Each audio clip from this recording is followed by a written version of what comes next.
వికసిత్ భారత్ బుల్టన్ 2025. ఇందులో భాగంగా మా ప్రాజెక్ట్ పాలిథిన్ రీయూస్.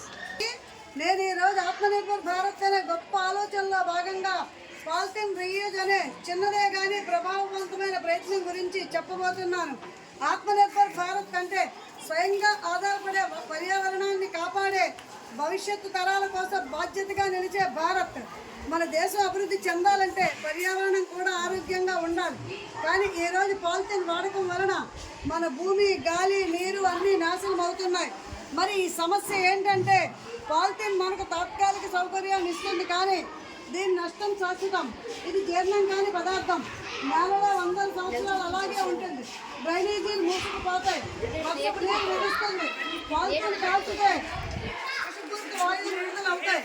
పశువుల చెత్తతో తింటే కడుపులో పాలిథిన్ పేరుకుపోయి చావుకు దారి తీస్తుంది. చేపలు, పక్షులు కూడా దీని బారిన పడుతున్నాయి. ఇది చూస్తే మనం స్వయంగా మన ప్రకృతిని నాశనం చేస్తున్నాం అన్నది స్పష్టమవుతోంది. మరి దీనికి పరిష్కారం పాలిథిన్ రీయూజ్. మనం వోకల్ ఫర్ లోకల్ భావనతో రెడ్యూస్, రీయూజ్, రీసైకిల్ అనే 3 ఆచరణాత్మక పద్ధతులు పాటిస్తే సమస్యను తగ్గించవచ్చు. పాత పాలిథిన్ కవర్లను ఫ్రేములు, పూల కుండీలు, పెన్ హోల్డర్లు, డోర్ మ్యాట్స్, ఫ్లవర్స్, పిల్లోస్ వంటి చిన్న చిన్న హస్తకళ ఉత్పత్తులుగా మార్చవచ్చు.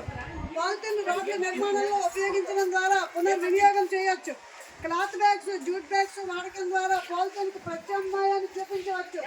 ఇలా మనం పర్యావరణ రక్షణ ద్వారా ఆత్మనిర్భర్ భారత్ లక్ష్యాన్ని తోడ్పడగలమని తెలియజేసుకుంటూ జిల్లా పరిషత్ ఉన్నత పాఠశాల దేవుపల్లి ఆత్మనిర్భర్ భారత్తో మా ప్రాజెక్ట్ కళాకారులు, విద్యార్థులు కలిసి చిన్న స్థాయి ఉత్పత్తుల ద్వారా ఆర్థికంగా బలపడగలరు.